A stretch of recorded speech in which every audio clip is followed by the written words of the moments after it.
The question that I'll attempt to answer in this video is the death penalty ever just? Since the beginning of civilizations, there has been debate as to whether or not the death penalty is justified or not justified. Both sides of the capital punishment debate have strong arguments, with some believing that killing is simply wrong and violates universal human rights, while others view it as appropriate, equal justice. This argument is for the use of capital punishment and its necessity in civilizations. I'll examine the philosophical views of Immanuel Kant's retributism and John Stuart Mill's utilitarianism with regards to their stance on the death penalty. And before I proceed any further, the key terms need to be defined. For the purpose of this project, capital punishment is defined as the death penalty when an individual is sentenced and then killed at the behest of a government because of a crime. To be sentenced to death in any nation that enforces the law, a person must be found guilty of a heinous crime. Exactly when capital punishment is invoked changes from where the crime takes place. In the USA, crimes available to the death penalty include murder with the intent to kill, treason, kidnapping where the victim dies, capital drug trafficking, and sexual battery. Not every country is the same, although any person tried under the possibility of being put to death will have committed a crime. When a person makes a knowledgeable decision to commit a crime, they are calling out to society as a whole.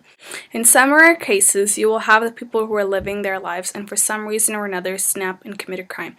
Obviously, with no malice intended or no history of such crimes, a person needs medical attention. However, it becomes quite different when a man brutally murders or tortures a person or multiple people with intent. A person who commits heinous crimes simply does not care about anyone else, himself, or herself, or the law for that matter.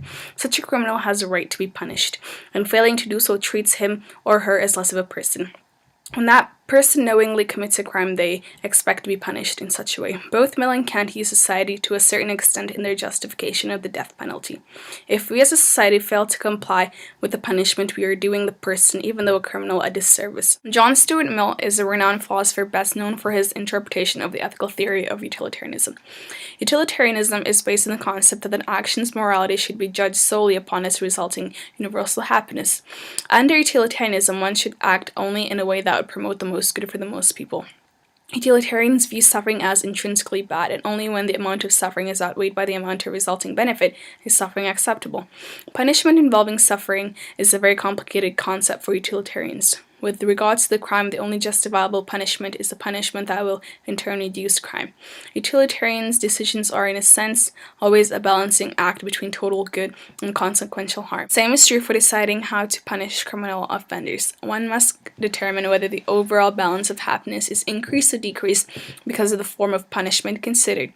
In doing this, a true utilitarian would consider the suffering of all parties, including the criminal offender. Mill conclusively expressed his belief of capital punishment in a speech given before Parliament in response to a bill banning capital punishment.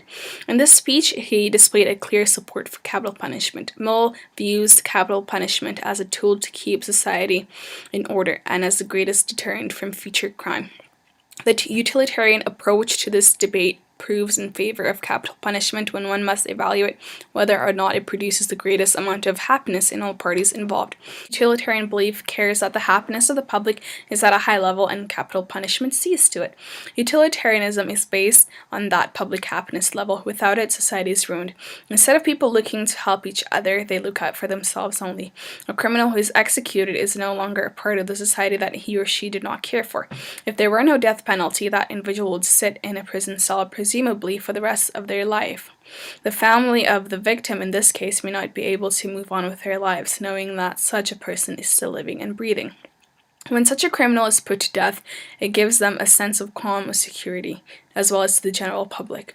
Otherwise, one may never know for sure that an inmate may or not serve their full and intended sentence. Immanuel Kant, although a believer in punishment, believed in something different.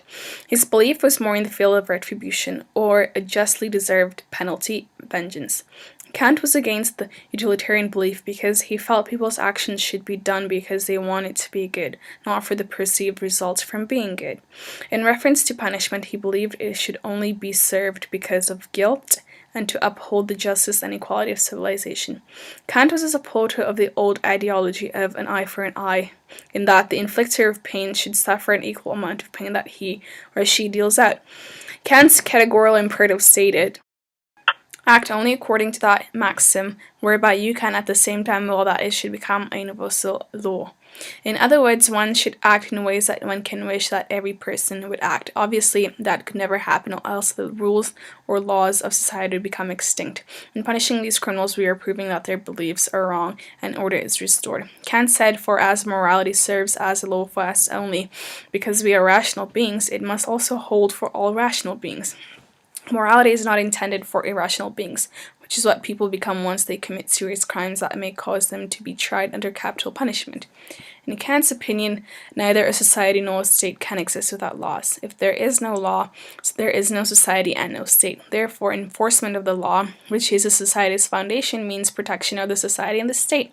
Thus, any person violating the law loses the right to be a society member, opposes social order, and consequently must be deemed guilty and punished.